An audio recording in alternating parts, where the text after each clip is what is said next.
Let's take you to Pennsylvania now. Belen Smoley is an anchor and for NBC News and Telemundo in Philadelphia. She has been covering the campaign and joins us now. And Belen, nice to see you. So why have Donald Trump and Kamala Harris spent more money on TV ads in Pennsylvania than in any other state? Good afternoon, Andrew. Thank you so much for having me.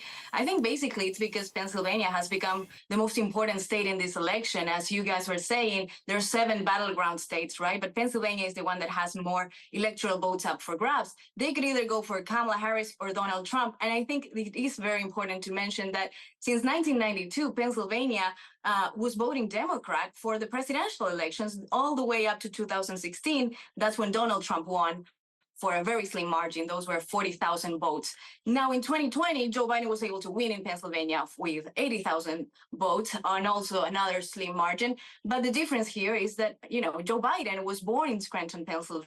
The big question now is whether Kamala Harris is going to be able to maintain that same support that Joe Biden had here. And that's where, we're going to have to wait and see what happens tomorrow. The political analysts say time and time again, the way to the White House is through Pennsylvania. And that has become, one of the most important factors in this election of 2024.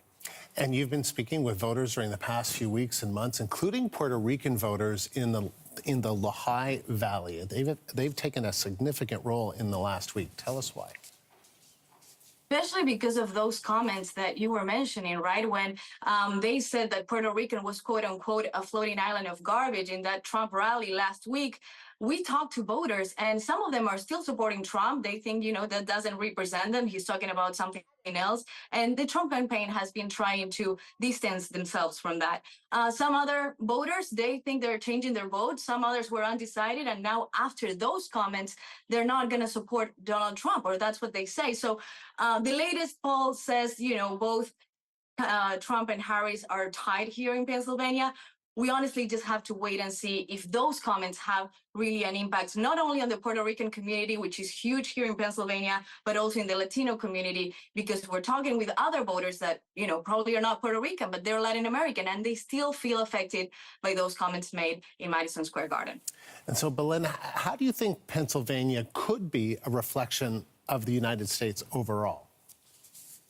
Well, I think it talks about the polarization that's going on in the U.S., country that is completely divided right now. As I was mentioning before, the latest poll by the New York Times puts Pennsylvania and, Kamala Harris and Donald Trump in Pennsylvania, they're tied at 47 or 48%. And that's not just one poll. It's many polls that have said that, they're tied here in Pennsylvania. That's why there's so much uncertainty here. It talks about how divided this country has become after, Trump won in 2016 and the subsequent elections that we had thereafter. And it really talks about how this country has become more and more divided as time went by, Belen, unfortunately. Yeah, unfortunately. Belen, thank you. Belen Smoley of NBC and Telemundo in Philadelphia, thank you. Thank you.